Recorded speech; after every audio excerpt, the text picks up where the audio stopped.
Ya, pemirsa, KPU telah menyerahkan salinan ijazah Jokowi tanpa sensor pada Bonatua Silalahi. Ya, dokumen tersebut diunggah Bonatua ke media sosial dan mendapat beragam respon dari warganet. Mereka menyoroti cap atau cap legalisir dalam dokumen ijazah tersebut.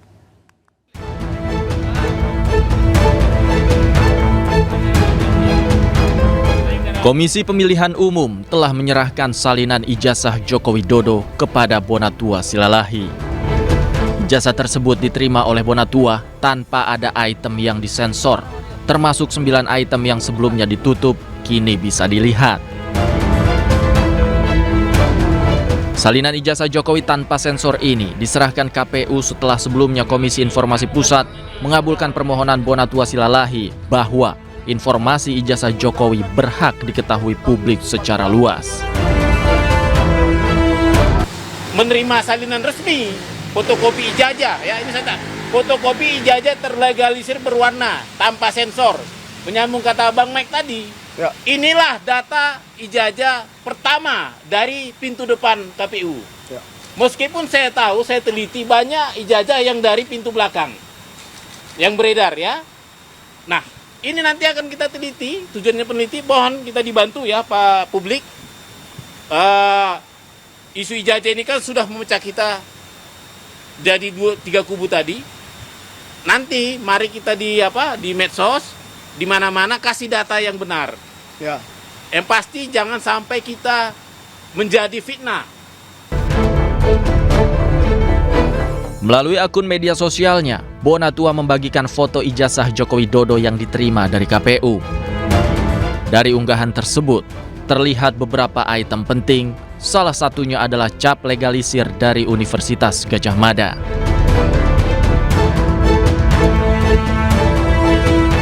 Unggahan itu juga mendapat beragam komentar dari warganet. Beberapa di antaranya menyayangkan tak ada tanggal yang tertera pada cap legalisir ijazah tersebut. Meski beberapa item tak lagi disensor, namun warganet tak lantas percaya dan tetap bertanya, bisakah dokumen ini membuktikan keaslian ijazah Joko Widodo?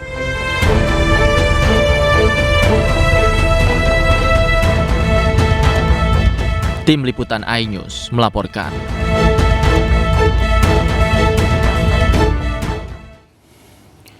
Pemirsa, kuasa hukum 3 tersangka tudingan ijazah palsu Joko Widodo Roy CS kembali menghadirkan 2 saksi fakta meringankan dalam kasus tersebut di Polda Metro Jaya. Bisa saksi fakta yang dihadirkan adalah jurnalis senior Edi Mulyadi dan Yulianto, mantan Ketua Komisi Informasi Provinsi DKI Jakarta periode 2012 hingga 2016. Ditemani kuasa hukum Roy Suryo CS, Edi Mulyadi dan Yulianto datangi Polda Metro Jaya. Pemeriksaan keduanya sebagai upaya kuasa hukum untuk pembelaan yang meringankan terhadap para tersangka tudingan ijazah palsu Presiden ke-7 Republik Indonesia Joko Widodo. Kuasa hukum menjelaskan, kedua saksi akan memberikan keterangan yang berkaitan dengan upaya tim untuk mencari informasi dan melakukan penelitian terhadap data-data yang dianggap penting untuk keabsahan ijazah Presiden ke-7 RI Joko Widodo. Ya, terima kasih, saya memang diminta oleh RRT untuk menjadi saksi terkait dengan kedatangan RRT dan... Sementara itu merasa ada diskriminalisasi dari kasus ijazah Jokowi, Roy Suryo CS jalani sidang perdana uji materi di Mahkamah Konstitusi. Ya, ketiganya mengajukan permohonan uji materi KUHP dan Undang-Undang ITE. Beberapa pasal dalam Undang-Undang ITE, informasi dan transaksi elektronik, yaitu pasal 27A. Roy Suryo, Lispon Sianipar, dan Dr. Tifa jalani sidang perdana di Mahkamah Konstitusi. Ketiganya hadir ditemani oleh kuasa hukum Refli Harun. Roy Suryo CS selaku pemohon uji materi terhadap Kitab Undang-Undang Hukum Pidana dan Undang-Undang Informasi dan Transaksi Elektronik. Gugatan diajukan ke MK lantaran ketiganya merasa dikriminalisasi terhadap penerapan pasal-pasal yang dikenakan atas status tersangkanya dalam kasus ijazah mantan Presiden Joko Widodo. Sudah saya katakan tadi, mereka adalah warga negara Indonesia dan mereka merasa dirugikan hak konstitusional mereka karena Saat ini mereka ditersangkakan dengan pasal-pasal yang kami mohonkan ke hadapan Majelis Panel Hakim Mahkamah Konstitusi. Inilah pasal-pasal yang digunakan untuk menersangkakan mereka dalam kasus yang dikenal publik sebagai kasus ijazah palsu mantan Presiden Joko Widodo. Wakil Ketua Mahkamah Konstitusi Saldi Isra sempat menegur Refli Harun yang menjadi kuasa hukum dari Roy Suryo CS. Saldi menegur karena kuasa hukum tidak terlebih dahulu menyampaikan kewenangan MK dan kedudukan hukum atau legal standing dari pemohon. Ini kalau begitu kewenangan mahkamah dianggap sudah diucapkan ya, disampaikan ya. Karena ya, mahkamah pasti berwenang. Iya, tapi legal kan standing Pak pasti Refli, diterima. tunggu dulu, Oh. jangan cepat-cepat. Ini kan kalau ditegur hakim nanti bisa rusak juga Pak Refli. Pelan-pelan. Pelan-pelan. Kewenangan mahkamah dianggap selesai. Oke. Nah, sekarang Bapak jelaskan legal standingnya di mana, begitu ya. Oke. Jangan melompat-lompat Pak. Orang belum legal standing udah sampai ke pokok permohonan Bapak ini.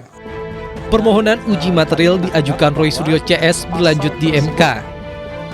Roy Suryo CS menilai pasal-pasal yang digunakan dalam perkara ijazah Jokowi kerap disalahgunakan untuk mengkriminalisasi pendapat ilmiah dan akademik. Tim Liputan iNews melaporkan.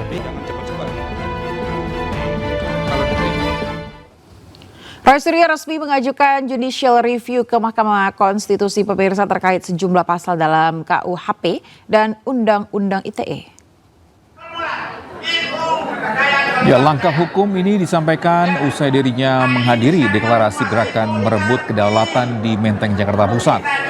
Sebanyak 6 pasal menjadi target uji materi, termasuk pasal 310 dan 311 KUHP atau pasal 433 dan 434 KUHP baru.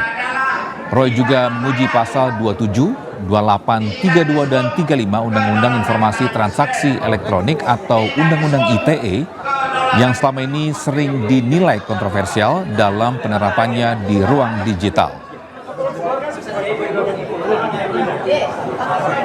Ya, di MK itu kami akan melakukan uji terhadap 6 pasal yang ada yang dituduhkan ke KUH.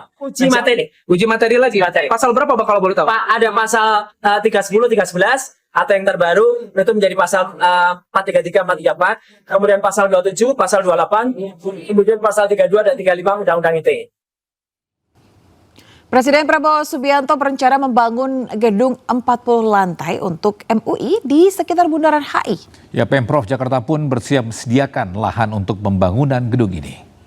Bahwa saya sebagai Presiden Republik Indonesia, saya telah menyediakan lahan di depan Bundaran HI sebesar kurang lebih 4.000 meter untuk gedung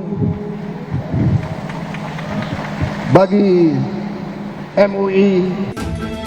Pernyataan ini disampaikan Presiden Prabowo di acara pengukuhan pengurus Majelis Ulama Indonesia. Rencananya gedung ini akan diberikan bagi organisasi masyarakat Islam di Indonesia. Ketinggian gedung ini mencapai 40 lantai dengan luas lahan 4.000 meter. Gedung akan dibangun di Bundaran HI dan menggunakan bekas kantor Kedutaan Besar Inggris. Pemprov Jakarta pun mendukung pembangunan ini.